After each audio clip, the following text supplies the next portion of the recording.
السلام عليكم ورحمة الله وبركاته. الحمد لله رب العالمين والعاقبة للمتقين ولا عدوان إلا على الظالمين، وأصلي وأسلم على المبعوث رحمة للعالمين نبينا وقدوتنا محمد وعلى آله وصحبه أجمعين. أما بعد. സ്നേഹം നിറഞ്ഞ സഹോദരങ്ങളെ, അനന്തരാവകാശ നിയമം നമ്മൾ ഫിഖ്ഹിൽ അൽഹംദുലില്ലാഹ് ഇബാദാത്ത് കഴിഞ്ഞു. അതുപോലെ തന്നെ മുആമലാത്തുമായി ബന്ധപ്പെട്ട അതിൽ നിക്കാഹുമായി ബന്ധപ്പെട്ട ഭാഗം കഴിഞ്ഞു. ഇനി നമുക്ക് അനന്തരാവകാശവുമായി ബന്ധപ്പെട്ട വശം പറഞ്ഞ ശേഷം ഇൻഷാ അല്ലാഹ് ബുയൂഅ് കച്ചവട സംബന്ധമായ ഭാഗമായിരിക്കും നമ്മൾ ഫിഖ്ഹിൽ പഠിക്കുന്നത്. അനന്തരാവകാശ നിയമത്തെക്കുറിച്ച് പറയുകയാണെങ്കിൽ അതിൻ്റെ പ്രാധാന്യം നബി സല്ലല്ലാഹു അലൈഹി വസല്ലം പറഞ്ഞു,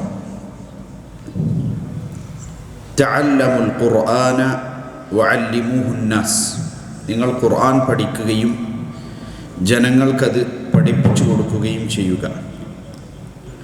വതഅല്ലമുൽ ഫറായിദ വഅല്ലിമൂഹന്നാസ്, നിങ്ങൾ ഫറായിദ് അനന്തരാവകാശ നിയമം പഠിക്കുകയും ജനങ്ങൾക്കത് പഠിപ്പിച്ചു കൊടുക്കുകയും ചെയ്യുക. എന്നിട്ട് അല്ലാഹുവിൻ്റെ റസൂൽ സ്വല്ലല്ലാഹു അലൈഹി വസല്ലം പറഞ്ഞത് ഫഇന്നീ മഖ്ബൂദുൻ, കാരണം ഞാൻ എന്നും നിങ്ങളോടൊപ്പം ഉണ്ടാകുകയില്ല, ഞാൻ മരണപ്പെട്ടു പോകും. വഇന്നൽ ഇൽമ സയുഖ്ബദ്, അറിവും അതുപോലെ തന്നെയാണ് അത് ഉയർത്തപ്പെടും. വതദ്ഹറൽ ഫിതൻ, ഫിത്നകൾ വർദ്ധിക്കും. ഹത്താ യഖ്തലിഫ ഇത്നാനി ഫിൽ ഫരീദ വലാ അഹദ യഫ്സിലു ബൈനഹുമാ,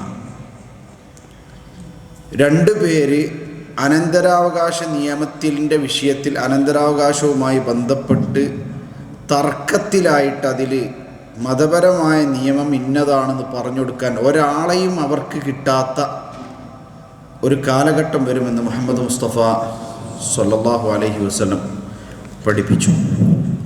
അപ്പോൾ നമുക്ക് ഇവിടെ നമ്മൾ പഠിക്കുന്ന ഇൻഷാ അല്ലാഹ് പ്രാഥമികമായി ഫറായിദുമായി ബന്ധപ്പെട്ട് നമ്മൾ അറിയേണ്ട കാര്യങ്ങളാണ്. കാരണം ഇങ്ങനെയുള്ളൊരു പൊതു സദസ്സിൽ ഇൽമുൽ ഫറായിദ് നമുക്ക് പൂർണ്ണമായിട്ട് പഠിപ്പിക്കുക എന്നുള്ളത് പോസിബിൾ അല്ല. അത് ഇരുന്ന് എഴുതി, ഇപ്പോൾ കണക്ക് ഞാനിങ്ങനെ ഇവിടെ ഇരുന്ന് ഇങ്ങനെ കണക്ക് പഠിപ്പിച്ചാൽ അങ്ങനെ ഉണ്ടാവും, കണക്കൊന്നും മനസ്സിലാവില്ല എന്ന് പറഞ്ഞ പോലെയാണ് ഈ അനന്തരാവകാശം എഴുതി ബോർഡിൽ എഴുതി അത് ചെയ്ത് അതിൻ്റെ പ്രോബ്ലംസ് ചെയ്ത് അങ്ങനെ പഠിക്കേണ്ട ഒരു സംഗതിയാണ്. പക്ഷേ നമുക്ക് പ്രാഥമികമായി അതുമായി ബന്ധപ്പെട്ട് പഠിക്കേണ്ട കാര്യമാണ്. ഇൻഷാ അല്ലാഹ് നമ്മൾ അതിൻ്റെ ഒരു തുടക്കം എന്നുള്ള എനിക്ക് ഫൈഹയിൽ ഈ പറയുന്ന നമ്മൾ പഠിച്ച കാര്യങ്ങൾ നമ്മൾ അവിടെ സംഘടിപ്പിച്ചിരുന്നു. ഇനി രണ്ടാമത് ഇൻഷാ അല്ലാഹ് അതിൻ്റെ കുറച്ചും കൂടി അഡ്വാൻസ്ഡ് ആയിട്ടുള്ളൊരിത് അവിടെ നമ്മൾ സംഘടിപ്പിക്കുന്നുണ്ട്.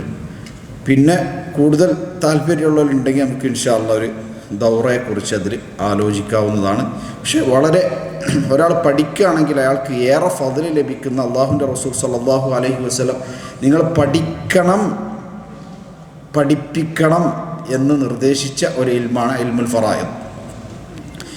ഈ ഇൽമുൽ ഫറായിദ് അതിൻ്റെ തഅരീഫ് എന്ന് പറയുന്ന നിർവചനം എന്ന് പറയുന്നത് ഇൽമുൻ യുഅറഫു ബിഹി മൻ യരിസ് വമൻ ലാ യരിസ് വമിഖ്ദാറു മാലി കുല്ലി വാരിസ്, ആർക്കൊക്കെയാണ് അനന്തരം കിട്ടുക, ആർക്കാണ് അനന്തരം കിട്ടാത്തവർ, കിട്ടുന്നവർക്ക് എത്രയാണ് കിട്ടുക എന്നത് പഠിപ്പിക്കുന്ന ഒരു ഇൽമാണ്.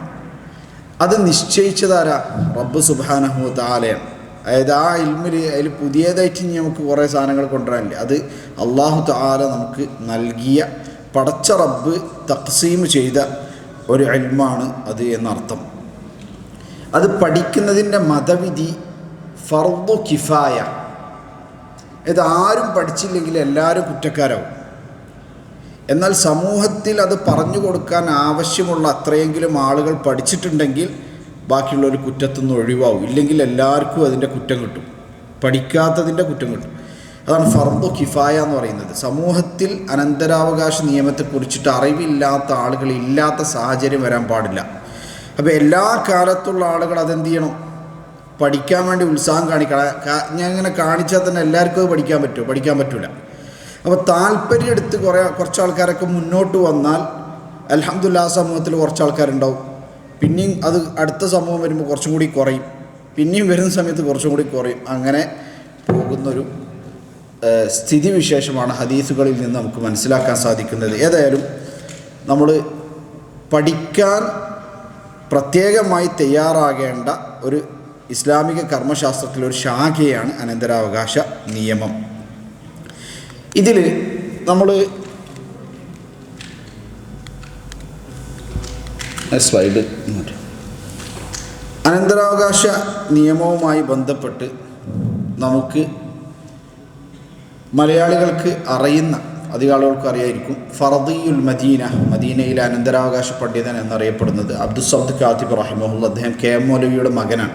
അദ്ദേഹം മദീനയിൽ ജീവിച്ച് സൗദി അറേബ്യ അദ്ദേഹത്തിന് സിറ്റിസൺഷിപ്പ് കൊടുത്ത് അവിടെ മസ്ജിദുൻ നബവിയിൽ ദർസ് നടത്തിയിരുന്ന പ്രഗത്ഭനായ ഒരുപാട് ഇന്നത്തെ അറബ് പണ്ഡിത ലോകത്തെ പണ്ഡിതന്മാരുടെയും ഷേഖാണ് അദ്ദേഹം, അബ്ദുസ്സമദ് കാത്തിബ് റഹിമഹുള്ള. അദ്ദേഹത്തിനൊരു കിതാബുണ്ട്. അദ്ദേഹം അറിയപ്പെട്ട തന്നെ അനന്തരാവകാശ നിയമത്തിൻ്റെ പേരിലാണ്. ഫർദിയുൽ മദീന, മദീനയിൽ അനന്തരാവകാശ പണ്ഡിതൻ എന്നായിരുന്നു അദ്ദേഹത്തിൻ്റെ പേര്. അപ്പം മലയാളികൾ എന്നുള്ള അർത്ഥത്തിൽ ഞാൻ പറയുന്നത് എന്താണെന്ന് വെച്ചാൽ, ഈ അനന്തരാവകാശ നിയമം മുമ്പൊക്കെ നമ്മളുടെ നാട്ടിൽ വളരെ വ്യവസ്ഥാപിതമായി പഠിപ്പിക്കപ്പെട്ടിരുന്നു. മാത്രമല്ല അതിൽ നമുക്ക് ഇങ്ങനെ ഒരു അഭിമാനിക്കാനുള്ള വകയുണ്ട്. അത് നമ്മൾ പഠിക്കുകയും നിലനിർത്തുകയും വേണം എന്നുള്ളതാണ്. അതുപോലെ തന്നെ അനന്തരാവകാശ നിയമം പഠിക്കാൻ ഉദ്ദേശിക്കുന്ന ആളുകൾ അവർ പഠിക്കുകയും മനഃപ്പാഠമാക്കുകയും ചെയ്യേണ്ട ഏതാനും ആയത്തുകളാണ്. സൂറത്തുൻ നിസായിലെ 7, 11, 12, 176.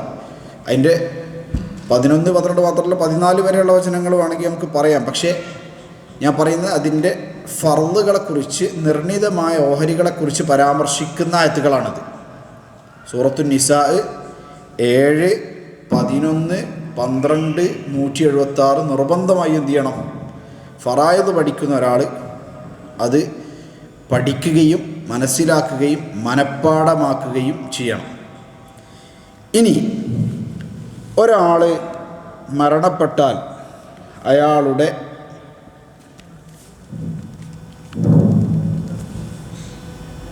സമ്പത്തുമായി ബന്ധപ്പെട്ടുകൊണ്ട് നമ്മൾ ശ്രദ്ധിക്കേണ്ട കാര്യങ്ങളാണ്. എനിക്ക് തോന്നുന്നു ഈ ഭാഗം ഒന്ന് ഗ്യാപ്പ് വന്നാൽ എനിക്കിത് വർക്ക് ചെയ്യായിരിക്കും തോന്നുന്നു. ശരി,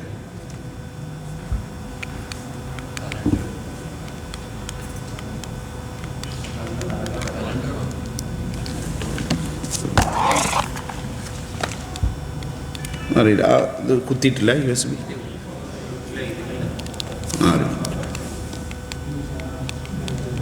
എന്താണ് ഓക്കെ, സ്ലൈഡുകൾ അതിൻ്റെ ശേഷമുള്ള സ്ലൈഡ്. ഓക്കെ, അതിൽ ഓരോരോ കാര്യങ്ങളായിട്ടെടുത്ത് ഒരാൾ മരണപ്പെട്ട് കഴിഞ്ഞാൽ അയാളുടെ സമ്പത്തുമായി ബന്ധപ്പെട്ട് ശ്രദ്ധിക്കേണ്ട കാര്യങ്ങളാണ്. ഒന്ന്, അയാൾ വിട്ടേച്ച് പോകുന്ന സ്വത്തിനാണ് അത്തരിക്ക. എന്താ തറക്ക എന്ന് പറഞ്ഞാൽ ഉപേക്ഷിക്കുക. അതായത് ഒരാൾ മരിച്ചിവിടെ ഉപേക്ഷിച്ചു പോയ സമ്പത്തിനാണ് നമ്മൾ അത്തരിക്ക എന്ന് പറയുക. ഈ സമ്പത്ത് കൈകാര്യം ചെയ്യാൻ ഇനി അയാളില്ല, ഇവിടെ ജീവിച്ചിരിക്കുന്നവർക്കാണ് പിന്നെ ഉത്തരവാദിത്തമുള്ളത്. അവരതിൽ ശ്രദ്ധിക്കേണ്ട കാര്യം എന്ന് പറയുന്നത്, ഒന്നാമത് അവർ ചെയ്യേണ്ടത് അയാളുടെ മരണാനന്തര കർമ്മങ്ങളുമായി ബന്ധപ്പെട്ട് എന്ത് ചെയ്യണം? അതിന് ആവശ്യമായ മുഅ്നത്തു തജ്ഹീസിഹി, അയാളുടെ മരണാനന്തര കർമ്മങ്ങൾക്ക് ആവശ്യമായ പണം അതിൽ നിന്ന് മാറ്റിവെക്കണം. അതിനി അയാളുടെ മക്കളോ ബന്ധുമിത്രാദികളോ ആരെങ്കിലും എടുക്കുകയാണെങ്കിൽ അതിൽ തെറ്റൊന്നുമില്ല. പക്ഷെ ഒരാളുടെ സമ്പത്തിൽ നിന്ന് തന്നെ ആകുകയാണെങ്കിൽ അതാണെന്ത് നല്ലത് എന്ന് മാത്രം.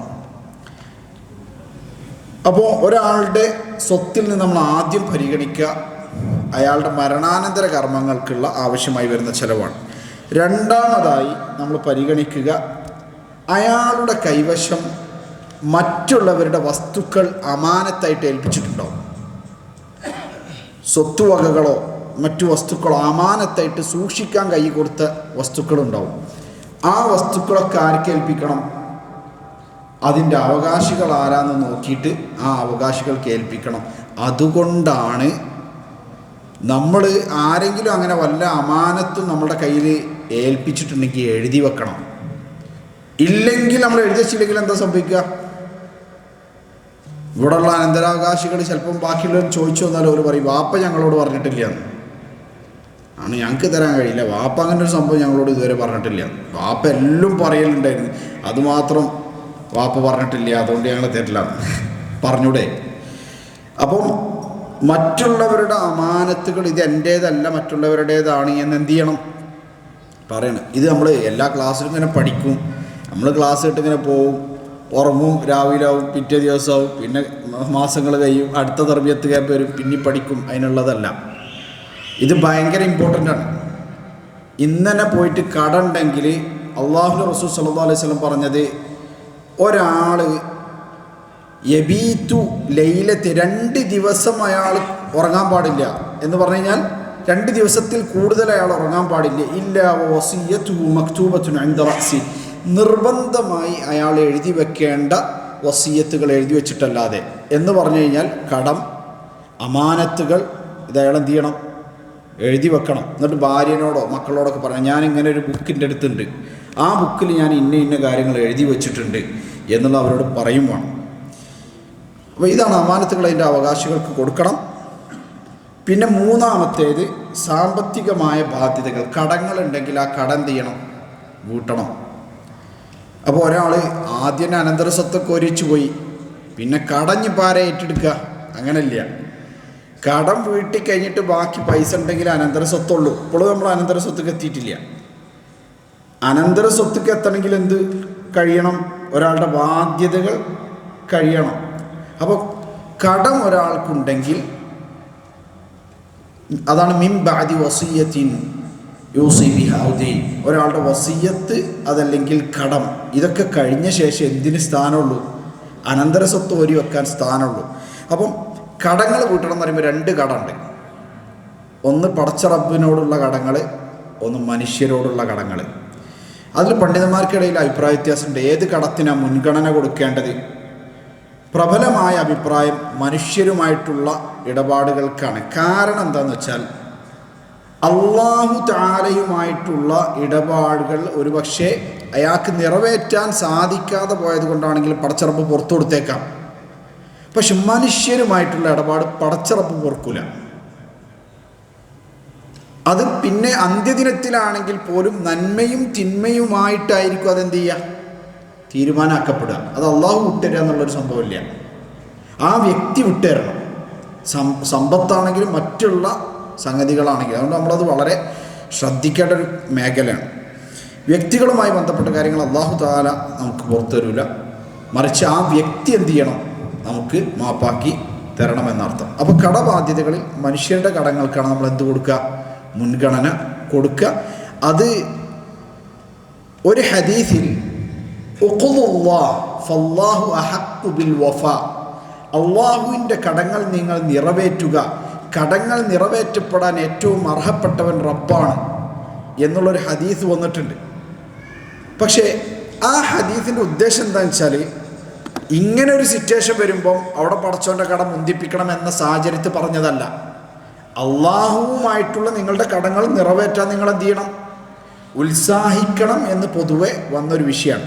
രണ്ടാമത്തെ സംഗതി, അള്ളാഹുവിൻ്റെ ഹക്കുകൾ റബ്ബ് പുറത്തു തന്നേക്കാം. ഹുഖൂഖുല്ലാഹി മബ്നിയത്തുൻ അലൽ മുസാമഹ, പുറത്തു തന്നേക്കാം എന്ന അള്ളാഹുവിനെ കുറിച്ചൊരു തഅദീം, ഒരു മഹത്വവൽക്കരണം ഉള്ളത് കൊണ്ടാണ് നമ്മൾ മനുഷ്യരുടെ കടം വീട്ടപ്പെടാൻ എന്ത് ചെയ്തത്? മുൻഗണന കൊടുത്തത്. അതായത് അള്ളാഹിൻ്റെ കടങ്ങളുടെ ഇകഴ്ത്തിക്കൊണ്ടല്ല, മറിച്ച് അള്ളാഹുവിൻ്റെ പുറത്തു തരാനുള്ള സാധ്യത എന്നുള്ള റബ്ബിൻ്റെ മഹത്വവൽക്കരിച്ചുകൊണ്ടാണ് എന്തിന് മുൻഗണന കൊടുത്തത്? മനുഷ്യരുടെ ഹക്കുകൾ വീടാൻ മുൻഗണന കൊടുത്തത്. അപ്പോൾ അവിടെ ആ ഒരു വിഷയം വരുന്നില്ല. ചില ആളുകൾക്ക് സംശയം ഉണ്ടാവുമെന്ന് വിചാരിച്ചിട്ടാണ് ആ ഭാഗം പറഞ്ഞത്. നാലാമത്തെ കാര്യം, അയാൾ പറഞ്ഞ വസിയ്യത്തുകൾ നിറവേറ്റപ്പെടും. എന്താ വസിയ്യത്തുകൾ? സമ്പത്തുമായി ബന്ധപ്പെട്ട് മരണാനന്തരം ചെയ്യണം എന്ന് പറയുന്ന കാര്യമൊക്കെ വസിയത്ത് പെടുന്നതാണ്. വസിയത്തിന് രണ്ടർത്ഥമുണ്ട്. ഒന്ന് സാധാരണ നിലയ്ക്ക് നമ്മൾ ഉപദേശിക്കുന്നതിന് എന്ത് പറയും? വസിയത്ത് പറയും, പൊതുവായിട്ട് പറയും. വസിയത്തിന് ഫിഖ്ഹിലൊരു പ്രത്യേക അർത്ഥമുണ്ട്. അതാണ് സമ്പത്തുമായി ബന്ധപ്പെട്ട് മരണാനന്തരം ഇങ്ങനെ ചെയ്യണം എന്നൊരാൾ നിർദ്ദേശം കൊടുക്കുന്നതിന് എന്താ പറയുക? വസിയത്ത്. വസിയത്ത് പ്രകാരം സ്വത്ത് കൊടുക്കുക. അപ്പോൾ സ്വത്ത് മരണാനന്തരം എങ്ങനെയൊക്കെ കിട്ടും? വസിയത്ത് പ്രകാരം കിട്ടും, അനന്തരാവകാശം പ്രകാരം കിട്ടും. ഇതിൽ വസിയത്തിന് കുറച്ച് നിബന്ധന ഉണ്ട്. വസിയത്ത് ഒരാൾക്ക് എഴുതി വെച്ചാലും ആ വസിയത്ത് നമ്മൾ പാലിക്കുമ്പോൾ കുറച്ച് നിയമമുണ്ട്. ഒന്നാമത്തെ നിയമം, ഒരാൾ അനന്തരാവകാശിയാണെങ്കിൽ അയാൾക്ക് വസിയത്ത് വഴി സ്വത്ത് കിട്ടൂല. ഇന്നല്ലാഹ അഅതാ ലികുല്ലി ദീ ഹഖ്ഖിൻ ഹഖ്ഖഹു ഫലാ വസിയത ലിവാരിസിൻ. അള്ളാഹു ഓരോ അവകാശിക്കും അവരുടെ അവകാശം ചെയ്തിട്ടുണ്ട്, നിർണയിച്ചു കൊടുത്തിട്ടുണ്ട്. അതുകൊണ്ട് അനന്തരാവകാശിക്ക് എന്തുവഴി സ്വത്ത് കിട്ടൂല? വസിയത്ത് പ്രകാരം സ്വത്ത് കിട്ടൂല. അവർക്ക് അനന്തരാവകാശ പ്രകാരം മാത്രമേ കിട്ടുള്ളൂ. രണ്ടാമത്തെ സംഗതി, ഒരാൾക്ക് വസിയത്ത് ചെയ്യാൻ പറ്റിയ മാക്സിമം ലിമിറ്റ് മരണപ്പെടുമ്പോഴുള്ള സ്വത്തിൻ്റെ 1/3. അതായത് ഒരാൾ എത്ര വസിയത്ത് ചെയ്താലും മരണപ്പെടുന്ന സമയത്ത് എത്ര സ്വത്തുണ്ടോ അതിൻ്റെ 1/3 വരെ മാത്രമേ വസിയത്ത് നമ്മൾ പാലിക്കുള്ളൂ, അല്ലെങ്കിൽ വസിയത്ത് നടപ്പിലാക്കുള്ളൂ. അതിലും കൂടുതൽ നടപ്പാക്കാൻ പാടില്ല. ബാക്കിയുള്ളത് ആർക്കുള്ളതാണ്? മാക്സിമം പോയാൽ 1/3. ബാക്കിയുള്ളത് ആർക്കുള്ളതാണ്? അനന്തരാവകാശികൾക്ക് ഉള്ളതാണ് എന്നർത്ഥം. അതുപോലെ തന്നെ ഒരാൾ വസിയത്ത് എഴുതി വെക്കുകയാണെങ്കിൽ അതിന് സാക്ഷികൾ വേണം. എന്ന് പറയാനുള്ള കാരണം എന്താ വെച്ചാൽ, ഇല്ലെങ്കിൽ അത് ആളുകൾക്കിടയിൽ എന്താവും? തർക്കത്തിനിട വരുത്തും. സാക്ഷികളില്ലാതെയാണ് ഒരാൾ വസിയത്ത് രേഖപ്പെടുത്തിയത് എന്നുണ്ടെങ്കിൽ പിന്നെ തീരുമാനം അനന്തരാവകാശികൾക്ക് പോകും. അവർക്ക് വേണമെങ്കിൽ ആ വസിയത്ത് സ്വീകരിക്കാം, അല്ലെങ്കിൽ എന്ത് ചെയ്യാം? തള്ളിക്കളയാം. ഇതിന് സാക്ഷികളില്ല, ആർക്കും അറിയില്ല ഈ സംഭവം, ഇങ്ങനൊരു വസിയത്ത് ചെയ്തിട്ട് അറിയില്ല, ഇല്ലെങ്കിൽ ഒരാൾക്ക് കള്ളരേഖ ഉണ്ടാക്കിയിട്ട് കൊണ്ടുവന്നാൽ പോരെ. അതുകൊണ്ടാണ് ഈ വസിയത്ത് പ്രാബല്യത്തിൽ വരണമെങ്കിൽ 2 സാക്ഷികൾ വേണം. ഈ 2 സാക്ഷികളില്ലെങ്കിൽ പിന്നെ അനന്തരാവകാശികൾക്ക് സ്വാതന്ത്ര്യമുണ്ട്. അവർക്ക് ഒന്നുകിൽ ആ വസിയത്ത് എന്ത് ചെയ്യാം? നടപ്പാക്കാം. ഇനി അത് പിതാവ് പറഞ്ഞിരിക്കാൻ, അല്ലെങ്കിൽ ആരാണോ മരണപ്പെട്ട വ്യക്തി പറഞ്ഞിരിക്കാൻ കൂടുതൽ സാധ്യതയുണ്ടെങ്കിൽ അവരത് നടപ്പാക്കുക എന്നതാണ് വേണ്ടത്. ഇനി വസിയത്തിന് സാക്ഷി നിൽക്കുന്ന ഒരാൾ ഒരിക്കലും അത് മൂടിയേക്കാൻ പാടില്ല. അയാൾക്കറിയാം, അങ്ങനെ പറഞ്ഞിട്ടുണ്ട്. അതിനെതിരെ പറയാനും പാടില്ല, മാറ്റി പറയാൻ പാടില്ല. ഇപ്പോൾ വസിയത്തിന് ഒരാൾ സാക്ഷി നിന്നാൽ അത് പടച്ചോൻ്റെ മുന്നിലുള്ള സാക്ഷിയാണ്. അതൊരിക്കലും അയാൾ എന്ത് ചെയ്യാൻ പാടില്ല? മാറ്റി പറയാനോ അതേപോലെ തന്നെ പറയാതിരിക്കാനോ പാടില്ല എന്നർത്ഥം. അത് പൊതുവെ സാക്ഷി പറയുന്നിടത്തുള്ള വിഷയമാണ്, കാരണം ആൾക്കാരെ ഹക്കുമായി ബന്ധപ്പെട്ട വിഷയമാണല്ലോ. ഇനി 5ാമത്തെ കാര്യമാണ് അനന്തരാവകാശം. 5ാമത്തെ കാര്യം അനന്തരാവകാശം, അത് ഓഹരി വെക്കൽ. അപ്പോൾ ഇതൊക്കെ കഴിഞ്ഞിട്ടാണ് നമ്മൾ എവിടേക്ക് എത്തിയത്? അനന്തരാവകാശത്തേക്ക് എത്തിയത്. അപ്പോൾ സ്വത്തൊക്കെ ആദ്യം തന്നെ ഓരോരുത്തരെടുത്ത് പിന്നെ കൈകാര്യം ചെയ്യൽ തുടങ്ങി. പിന്നെയാണ് വാപ്പൻ്റെ ഇനിയിപ്പോൾ കടം എന്താ ചെയ്യുക, അങ്ങനെ ആലോചിക്കുക. അങ്ങനല്ല, ആദ്യം കടം വീട്ടി, അമാനത്തുകൾ കൊടുത്ത് കടം വീട്ടി, പറഞ്ഞ വസിയത്തുകൾ ഉണ്ടെങ്കിൽ ആ വസിയത്ത് 1/3 കവിയാതെ വസിയത്ത് നടപ്പാക്കി. ഇനി 1/3 കൂടുതൽ നടപ്പാക്കണമെങ്കിൽ അത് ആരെ സ്വാതന്ത്ര്യം? അനന്തരാവകാശികളുടെ സ്വാതന്ത്ര്യം. അവർക്കിഷ്ടമുണ്ടെങ്കിൽ നടപ്പാക്കിയാൽ, പക്ഷേ ഒരു നിർബന്ധവും അവർക്കില്ല, നടപ്പാക്കണമെന്നില്ല എന്നർത്ഥം. ഇനി അനന്തരാവകാശത്തിന് 3 റുക്നുകളാണുള്ളത്.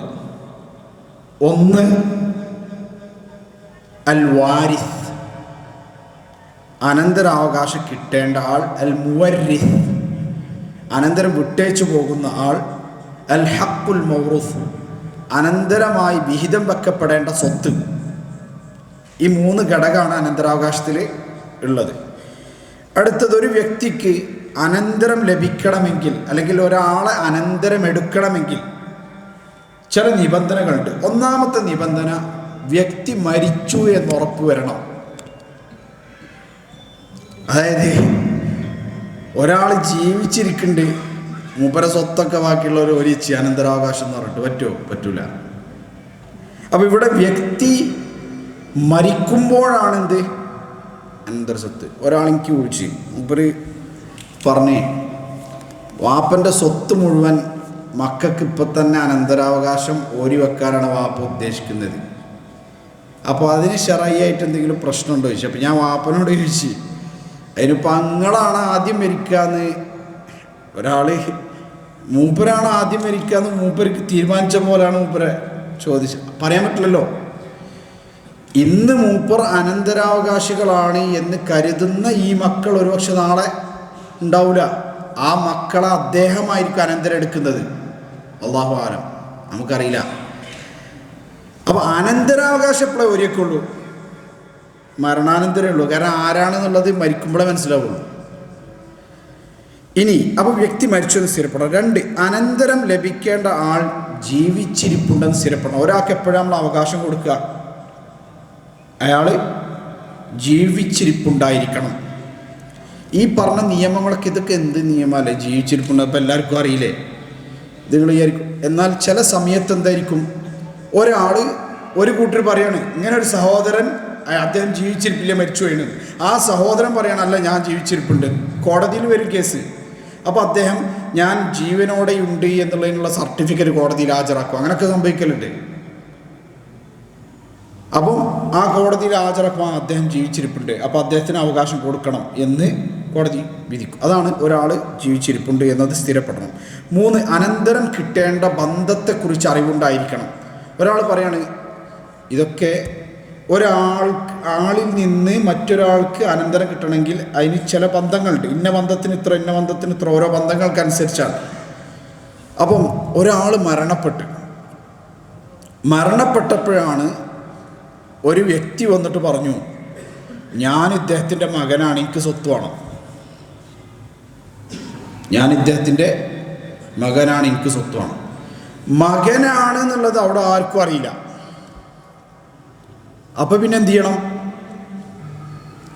അതിൻ്റെ നാട്ടിലുള്ള നിയമം അനുസരിച്ച് മകനാണ് എന്നുള്ളത് നിയമപരമായി സ്ഥിരപ്പെടണം.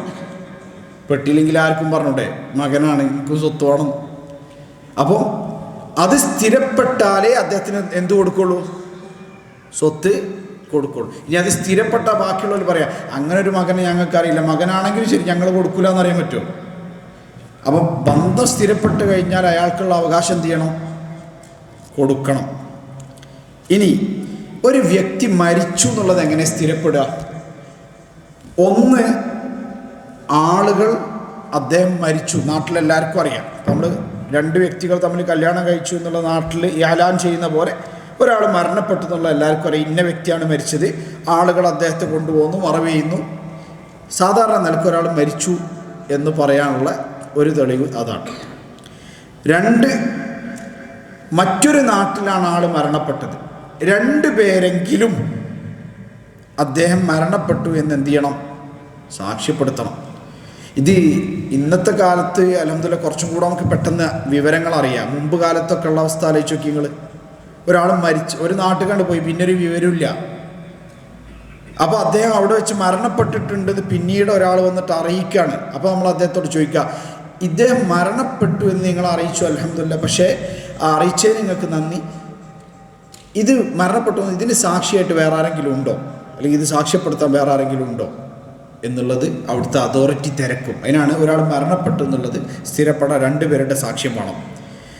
ഇനി ഒരാളെ കാണാതായി, ആളെ കാണാനില്ല, 4 വർഷം വരെ നമ്മൾ കാത്തിരുന്നിട്ടും അദ്ദേഹത്തെക്കുറിച്ചിട്ട് ഒരു വിവരവും ഇല്ലെങ്കിൽ അദ്ദേഹം മരണപ്പെട്ടതായിട്ട് ഹുക്മുൽ മൗത്ത്, മരണപ്പെട്ടവൻ്റെ വിധി നൽകും.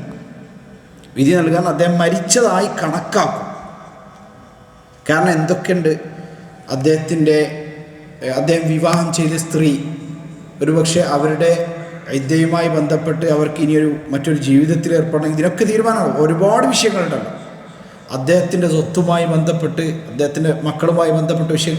അപ്പം ഇതിൽ അദ്ദേഹം മരിച്ചു എന്ന് ആ നാട്ടിലെ കോടതി അതല്ലെങ്കിൽ ഇനി കോടതിയോ അല്ലെങ്കിൽ അങ്ങനെ ശർഈയായ മഹ്കമൊന്നും ഇല്ലാത്ത നാടാണെങ്കിൽ അവിടെയുള്ള മഹല്ലോ അല്ലെങ്കിൽ അവർ മരിച്ചതായി കണക്കൊക്കെ 4 വർഷമായിട്ട് ഒരു വിവരമില്ല ആളവിടെ. അപ്പോൾ ഇല്ലെങ്കിൽ മരണപ്പെട്ടതായിട്ട് കണക്കാക്കും. ഇനി അനന്തരം കിട്ടാനുള്ള കാരണങ്ങൾ, ഒന്ന് നസബ്, പ്രസവം വഴി, നസബ് വഴി, ഒരാളുടെ പരമ്പര പ്രസവം വഴി. 2 അന്നിക്കാഹ്, വിവാഹ ബന്ധം വഴി, ഭാര്യ ഭർത്താവിനെയും ഭർത്താവ് ഭാര്യയെയും അനന്തരമെടുക്കും.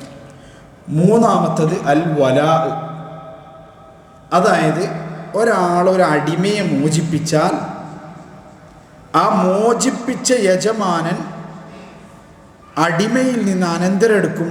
അടിമക്ക് അനന്തരാവകാശികൾ ഇല്ലെങ്കിൽ, മോചിപ്പിച്ച ശേഷം അദ്ദേഹം സ്വതന്ത്രനായി, ഈ മോചിപ്പിച്ച വ്യക്തിക്ക് വലാ ഉണ്ട്. വലാ എന്ന് പറഞ്ഞ ബന്ധം ഇനി തിരിച്ചുണ്ടാവില്ല. അതായത് മോചിപ്പിക്കപ്പെട്ട അടിമക്ക് ഈ മോചിപ്പിച്ച വ്യക്തി മരിച്ചാൽ സ്വത്ത് കിട്ടൂല. എന്നാൽ തിരിച്ച് മോചിപ്പിക്കപ്പെട്ട വ്യക്തിയാണ് മരിച്ചതെങ്കിൽ മോചിപ്പിച്ചയാൾക്ക് സ്വത്ത് ലഭിക്കും. അയാൾക്ക് അനന്തരാവകാശികളില്ലെങ്കിൽ, ആ മരിച്ചാൾക്ക് മറ്റ് അനന്തരാവകാശികൾ ഇല്ലെങ്കിൽ. ഇതിനാണ് വലാഹ് എന്ന് പറയുന്നത്. ഇനി ചില ആൾക്കാർക്ക് സ്വത്ത് കൊടുക്കൂല, അവർക്ക് സ്വത്ത് കിട്ടൂല. അതിനാണ് നമ്മൾ മവാനിഉൽ ഇർസ്, സ്വത്ത് തടയപ്പെടാനുള്ള കാരണങ്ങൾ എന്ന് പറയാം. അതിലൊന്ന് അടിമത്വം, റിഖു. നമുക്കറിയാം ഈ അടിമത്വം വരുന്നത് ഒരാൾ യുദ്ധത്തിൽ തടവുകാരനായി പിടിച്ച് അയാൾക്ക് അടിമത്വം ലഭിക്കുന്ന അവസ്ഥക്ക് നമുക്കറിയാം. ഈ അയാളെ സംബന്ധിച്ചിടത്തോളം സ്വതന്ത്രനാകുന്നത് വരെ അയാൾക്ക് ഉടമസ്ഥാവകാശമില്ല. അയാൾക്ക് വേണമെങ്കിൽ തൻ്റെ ആരുടെ കീഴിലാണോ അയാൾ തൊഴിൽ ചെയ്യുന്നത് അയാളുമായിട്ട് മോചന കരാറിൽ ഏർപ്പെടാം. ആ മോചന കരാർ പൂർത്തിയാക്കി മോചിതനാകാം. പക്ഷെ അങ്ങനെ മോചിതനാകുന്നത് വരെ എന്തില്ല, അയാൾക്ക് ഉടമസ്ഥാവകാശമില്ല. അതുകൊണ്ട് തന്നെ അയാൾക്ക് അനന്തര സ്വത്ത് ലഭിക്കില്ല.